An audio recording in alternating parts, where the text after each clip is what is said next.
Hello students, योरपीडिया में आपका स्वागत है। मैं हूं जितेंद्र त्यागी एंड इस वीडियो में मैं आपके सामने एक बहुत ही इम्पोर्टेंट न्यूज़ ऑलरेडी जो आपको पता भी चल चुकी होगी डिफरेंट सोर्सेज से, उसके बारे में डिस्कस करूंगा। लेकिन before that I want to tell you कि जितने भी योरपीडिया के अभी तक के माइक्रो मॉड्यूल्स रहे हैं डिफरेंट कोर्सेज़ के लिए, डिफरेंट वैकेंसीज़ के लिए, रिक्रूटमेंट के लिए, बहुत ही सक्सेसफुली मतलब अच्छे चले हैं और स्टूडेंट्स ने उनका काफ़ी फ़ायदा उठाया है। जैसे एटीसी का मॉड्यूल था, अभी रिसेंटली ख़त्म हुआ, तो काफ़ी बच्चे सेटिस्फाइड थे उसमें, मैक्सिमम बच्चे, और अच्छी बच्चों ने पेपर दिया अच्छे तरीके से तैयारी करके। उसी तरीके से एचपीसीएल का मॉड्यूल चल रहा है। तो जो माइक्रो मॉड्यूल्स का कल्चर है वो योरपीडिया एजुकेशन ने ही ज़्यादा चलाया है और ये बच्चों को काफ़ी फ़ायदा देता है, ठीक है ना। इसका कॉस्ट भी कम होता है और जो बच्चे ऑलरेडी कई साल से तैयारी कर रहे होते हैं, जैसे ऐसे बच्चों को ऑब्वियसली फ़ायदा होता है कि शॉर्ट में उनको सारी चीज़ें पढ़ने के लिए मिल जाती हैं। और जो न्यू स्टूडेंट्स हैं, ठीक है, या जिनके पास कम टाइम है, जो दूसरी भी तैयारी कर रहे हैं, ऐसे सारे बच्चों को इसका बेनिफिट मिलता है। तो जो अभी एसएससी का जो नोटिफिकेशन के बारे में आपको आइडिया होगा, एसएससी में बहुत ज़्यादा वैकेंसी आने वाली है, एक बड़ा नंबर, और उसका जो रजिस्ट्रेशन प्रोसेस है, ठीक है, उसके बारे में उन्होंने अनाउंसमेंट कर दिया है।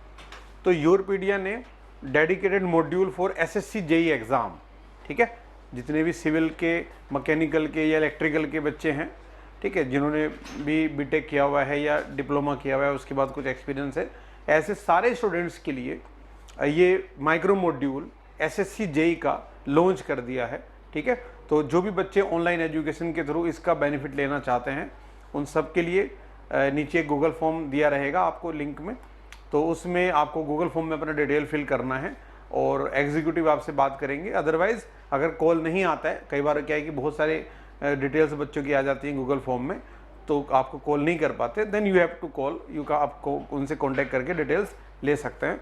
और माइक्रो मॉड्यूल का सभी बच्चों को, जो भी बच्चे मतलब बीटेक की डिग्री जिनके पास है और जो एलिजिबल हैं, ऐसे सारे स्टूडेंट्स को इस माइक्रो मॉड्यूल का बेनिफिट लेना चाहिए, ठीक है। आप अदर से जगह से भी ले सकते हो, अगर 2 मॉड्यूल भी लेने हो कोई दिक्कत नहीं होती है, क्योंकि एक अच्छी जॉब जिसमें एक अच्छी स्टेबिलिटी, अच्छा मतलब एक प्रोफाइल आपका, ठीक है, अच्छे सैलरी पैकेजेस, तो ऐसी जॉब्स के लिए अगर थोड़ा आपको एफर्ट करने पड़ते हैं, मल्टीपल सोर्सेज के थ्रू आपको पढ़ना पड़ता है, आपको करना चाहिए, ठीक है ना। तो ये मॉड्यूल आप ज्वाइन कर सकते हैं, डेफिनेटली आपको इसमें बेनिफिट होगा। अब मैं बात करूंगा इस एसएससी जेई के बारे में, एक बार कुछ इंपॉर्टेंट पॉइंट्स में डिस्कस करूंगा, ठीक है। जो बच्चों को अगर अभी तक नहीं आइडिया है, इन सभी बच्चों को इसके बारे में आइडिया लग जाएगा, ठीक है। तो एसएससी जेई ने ये वैकेंसी का नोटिफिकेशन निकाला है, junior engineer civil mechanical electrical and quantity surveying and contracts examination 2022। तो इस एग्ज़ाम के लिए सबसे पहले तो जो इम्पोर्टेंट डेट्स हैं वो आप सामने देख सकते हैं, और इन इम्पोर्टेंट डेट्स को आपको नोट करके रखना है और इसी ड्यूरेशन में आपको ये एक्टिविटी कंप्लीट करनी है, ठीक है। सो 12 अगस्त से ये स्टार्ट हो चुका है कल, ठीक है, और इसका जो सबमिशन ऑफ ऑनलाइन एप्लीकेशन का डेट है वो 2 सितंबर तक चलेगा, ठीक है ना, 2 सितंबर। तो last date and time for receipt of online application, आपको ऑनलाइन अप्लाई करना है तो ये आपको 2 सितंबर को रात 11 बजे, ठीक है ना, 2300 आवर्स का मतलब 11 बजे। आमतौर पे कंफ्यूजन रहता है हम लोगों को कि हम एंड में ही करते हैं, ठीक है ना। लास्ट डेट में जो इंडिया में जितने भी आईटीआर भरे जाते हैं ना, उसमें आपको पता होगा majority of the ITR last 2-3 दिन में भरे जाते हैं, कुछ हैबिट होती है, ठीक है। तो स्टूडेंट्स की भी रहती है कि लास्ट डेट तक चलता रहता है, फिर एकदम से उनको लगता है कि जल्दी जल्दी अप्लाई करते हैं, और वहाँ पे कन्फ्यूजन आ सकता है कि रात के 12 बजे आमतौर पर डेट होती है, बट आपको इसको सीरियसली नोट करके रखना है कि भाई पहले ही कंप्लीट कर लो, क्योंकि उस टाइम पे हो सकता है कि कोई भी इशू आ जाए, आपका इंटरनेट में इशू आ जाए, पेमेंट में इशू आ जाए, तो पहले ही आपको, इतनी अच्छी जॉब है उसको पहले ही आपको फिल करना है थोड़ा। लेकिन अगर लास्ट तक करते हो तो 11 बजे से पहले पहले कंप्लीट करना है, ये एक इंपॉर्टेंट पॉइंट यहाँ पे नोट करके रखना है, ठीक है। और ऑफलाइन चालान अगर जनरेट कराना है आपको, उसकी डेट इन्होंने दी हुई है।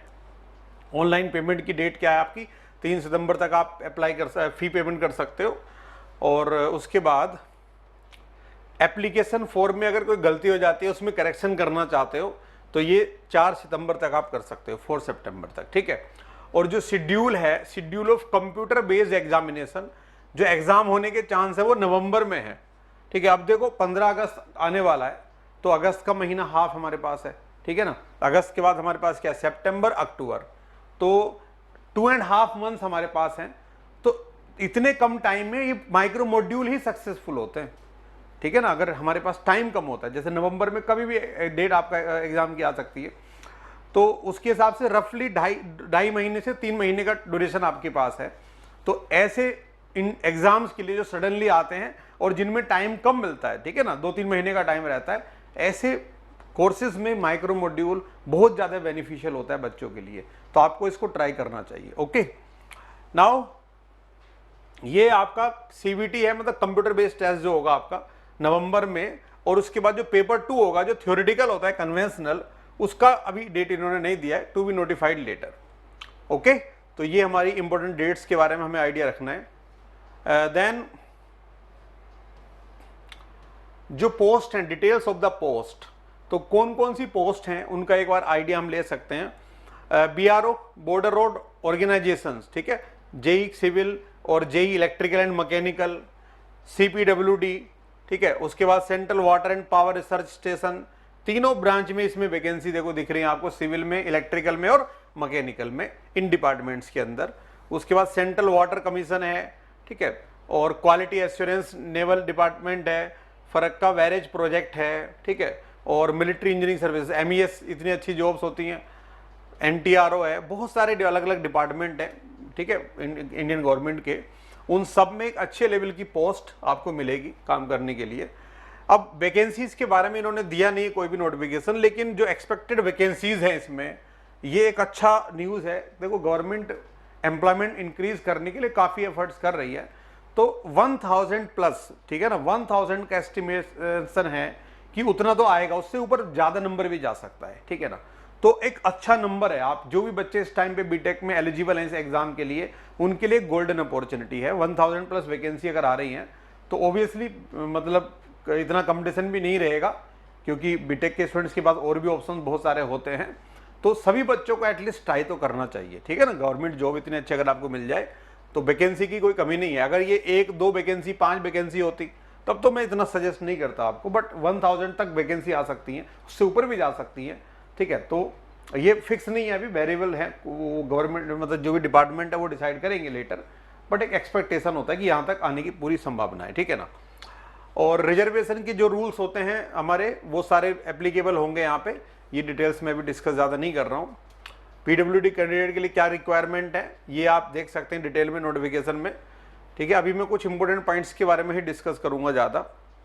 Now only male candidates are eligible for the post of junior engineer in border road organisation. अब देखो यहाँ पे क्या है कि गवर्नमेंट का प्लान है, अभी जो करंट गवर्नमेंट है उनका ये प्लान है, या जो भी डिपार्टमेंट के जो मतलब ऐसे डिसीजन लेने वाले लोग होते हैं, कि हमेशा मतलब ये कोशिश रहती है हम इंडिया में कि फीमेल को भी बराबर अपॉर्चुनिटी मिले, और उनका जो परसेंटेज है एम्प्लॉयमेंट में किसी भी डिपार्टमेंट में वो अभी तक तो बहुत कम है, ठीक है ना। तो उसको इंक्रीज करके एक बैलेंस, जेंडर बैलेंस किया जाए, ठीक है। तो इसलिए गवर्नमेंट प्रमोट कर रही है गर्ल्स को, कि गर्ल्स को पढ़ना चाहिए, गर्ल्स को अप्लाई करना चाहिए, डिफरेंट एग्जाम के लिए तैयारी करना चाहिए, ठीक है ना। तो गवर्नमेंट मतलब ये गवर्नमेंट चाहती है कि आप, या डिपार्टमेंट चाहता है कि आप गर्ल्स ज़्यादा से ज़्यादा मोटिवेट हों और कॉम्पिटिटिव एग्जाम में जाएं, उनको ज़्यादा अपॉर्चुनिटी आगे मिलेंगी, ठीक है। लेकिन कुछ ऐसे डिपार्टमेंट होते हैं कि जहाँ पे अभी मतलब due to the reasons, many reasons में भी देयर, कि वो एलिजिबल नहीं होती हैं। जैसे कि यहाँ पे जो ओनली मेल कैंडिडेट हैं वही एलिजिबल है for the post of junior engineers in the border road organisation. Okay, तो ये रिक्वायरमेंट के हिसाब से होता है कि किस डिपार्टमेंट में क्या रिक्वायरमेंट है, ओके। लेकिन जो बाकी डिपार्टमेंट्स हैं उन सब में गर्ल्स आर वेलकम, ये उन्होंने मेंशन भी किया है यहीं पे कहीं किसी पॉइंट में, ठीक है।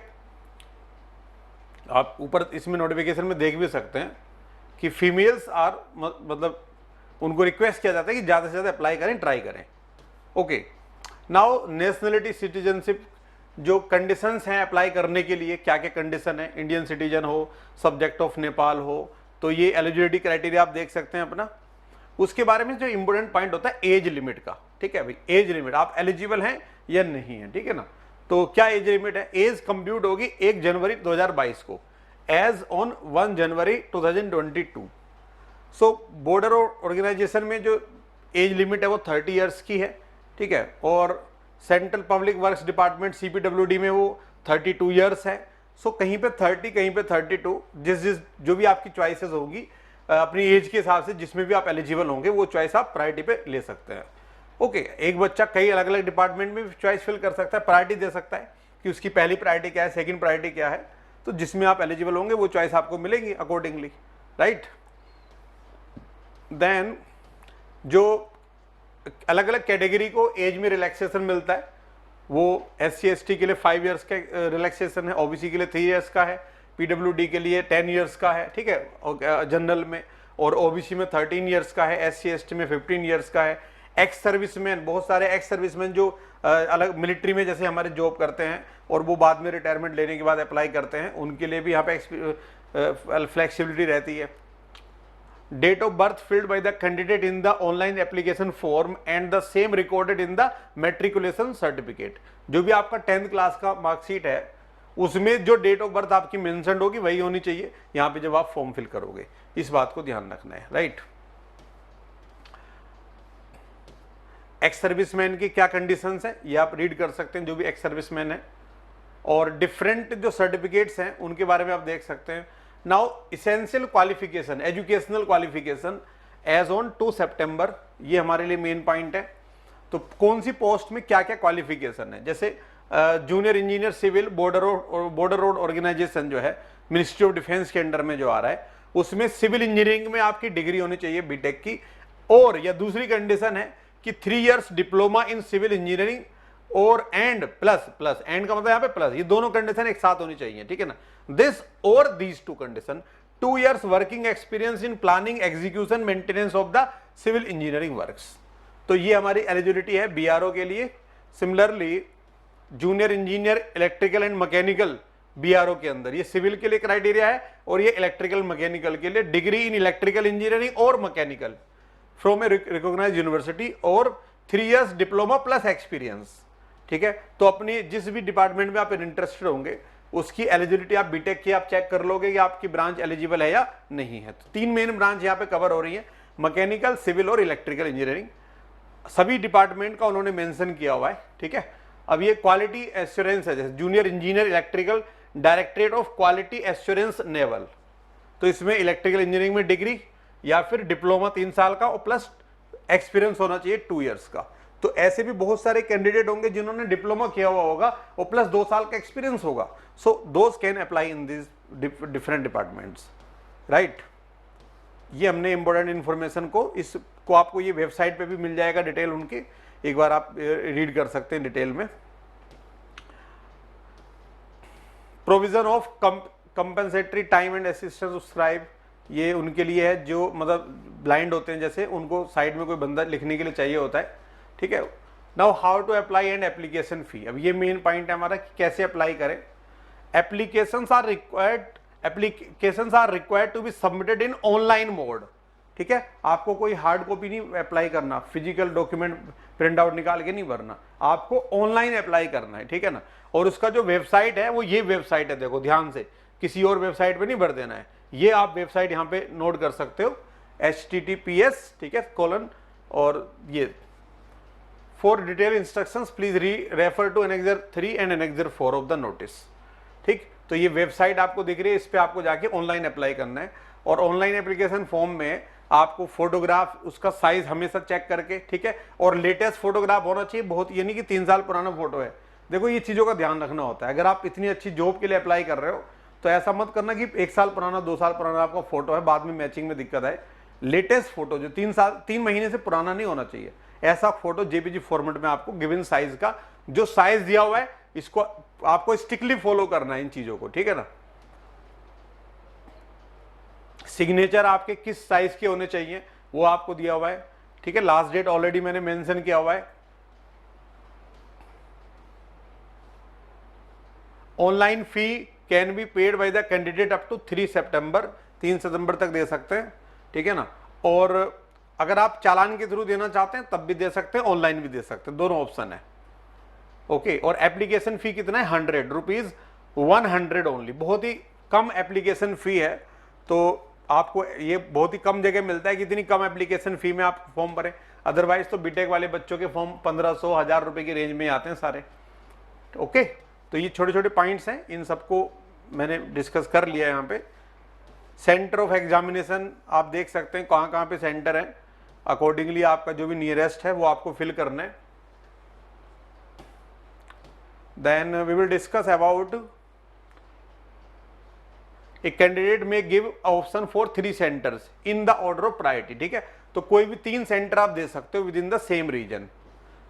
Okay, now scheme of exam, ये इंपॉर्टेंट है कि एग्जाम का सिलेबस मतलब क्या है और स्कीम क्या है। तो इस एग्जाम में there will be 2 papers, paper 1 जो एक कंप्यूटर बेस्ड एग्जामिनेशन होगा और पेपर 2 डिस्क्रिप्टिव होगा। ठीक है ना, पेपर 1 में क्या है कि आपका एमसीक्यूज आएंगे और पेपर 2 में थ्योरेटिकल सेक्शन आपका आएगा, न्यूमेरिकल्स आएंगे, लिखने के लिए आएगा। ठीक है, तो पेपर 1 का जो सब्जेक्ट है मेनली वो क्या है, general intelligence and reasoning, 50 question 50 number के। ठीक है ना, ऐसे समझो। और जनरल अवेयरनेस 50 क्वेश्चन आएंगे, तो मतलब 100 आपका नॉन टेक्निकल पार्ट हो गया। और जो आपकी ब्रांच है जैसे सिविल है तो सिविल का सिलेबस, इलेक्ट्रिकल ब्रांच है तो इलेक्ट्रिकल का सिलेबस, मैकेनिकल है तो मैकेनिकल का सिलेबस, तो 100 मार्क्स का ये आएगा आपका। ठीक है ना, 100 क्वेश्चंस इसमें आएंगे। ओके, ये पेपर 1 का हो गया और ये ऑब्जेक्टिव रहेगा, इसमें आपका कैलकुलेटर अलाउड नहीं होगा ऑब्जेक्टिव में। ठीक है ना, जो कंप्यूटर बेस्ड एग्जाम होगा इसमें कोई भी चीज ऐसी अलाउड नहीं होगी, कैलकुलेटर अलाउड नहीं होगा। लेकिन जो आपका ये रिटन एग्जाम होगा ना, तो रिटन एग्जाम कितने टाइम ड्यूरेशन का है, टाइम ड्यूरेशन यहाँ पे भी आप देख सकते हो एक बार। ठीक है ना, 300 नंबर का आएगा ये आपका रिटन एग्जाम, और इसमें जनरल इंजीनियरिंग के जो आपके सब्जेक्ट हैं वही आएंगे आपकी ब्रांच के हिसाब से। थ्योरेटिकल मतलब पेपर, जैसे आपने इंजीनियरिंग सर्विसेज का अगर पेपर कभी दिया होगा, ठीक है, वैसे ही यहाँ पे पेपर होता है। तो जो भी आपकी ब्रांच है अकॉर्डिंगली आपको पेपर देना होगा। और लैंग्वेज इंग्लिश एंड हिंदी दोनों होंगी, दोनों में पेपर आएगा आपका। निगेटिव मार्किंग होगी, 0.25 मार्क्स हर एक रोंग के लिए आपका डिडक्ट होगा। ओके, ये ध्यान रखना है, निगेटिव मार्किंग रहेगी। Candidates are allowed to bring their own slide rule, calculator, logarithmic table, steam table for paper 2 only. ये चीजें केवल पेपर 2 में अलाउड है, पेपर 1 में कुछ भी अलाउड नहीं है इस तरीके की चीजें। ओके, एंड पेपर 1 में जो आपके मार्क्स आएंगे उनका नॉर्मलाइजेशन होगा, उनके जो अपने फॉर्मूले होंगे, ठीक है, वो ये पब्लिश करेंगे आपको कि किस फॉर्मूले के हिसाब से होगा।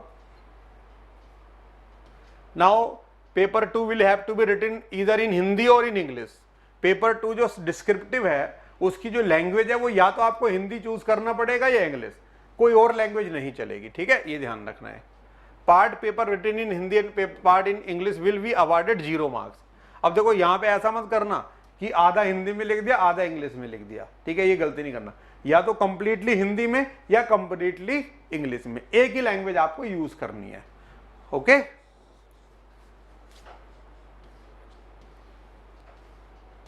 नाउ डिटेल में अगर सिलेबस देखना है, जनरल इंटेलिजेंस रीजनिंग में कैसा सिलेबस है, ठीक है, तो ये सारा माइक्रो मॉड्यूल में ये सब चीजें कवर होंगी आपकी। ओके, और जनरल अवेयरनेस में करंट के टॉपिक क्या क्या रहेंगे, किस तरीके के मेनली क्वेश्चन रहेंगे, ज्योग्राफी के, हिस्ट्री के, कल्चर के, economic scene, general polity, scientific research, सारा कुछ। और ये आपके टेक्निकल के सब्जेक्ट हैं, सिविल इंजीनियरिंग में, इलेक्ट्रिकल इंजीनियरिंग में मेनली कौन कौन से, पार्ट ए में, पार्ट बी में अलग अलग। तो ये डिटेल सिलेबस आप देख सकते हो, इस पीडीएफ को डाउनलोड कर सकते हो आप एसएससी की वेबसाइट से भी। ठीक है, अपने सब्जेक्ट को प्रिपेयर करके। अभी मैंने केवल हाईलाइट किया है आपको इंपॉर्टेंट इन्फॉर्मेशन, मोस्ट यूजफुल। ठीक है, बाकी जो भी फॉर्मेट्स इन्होंने दिए हुए हैं अलग अलग, वो फॉर्मेट आप देख सकते हो सर्टिफिकेट के। ठीक है, उनको आपको कंप्लीटली फिल करना है। Okay, so I wish you all the best. And again I am repeating कि योरपीडिया एजुकेशन इसके लिए माइक्रो मॉड्यूल लॉन्च कर चुका है।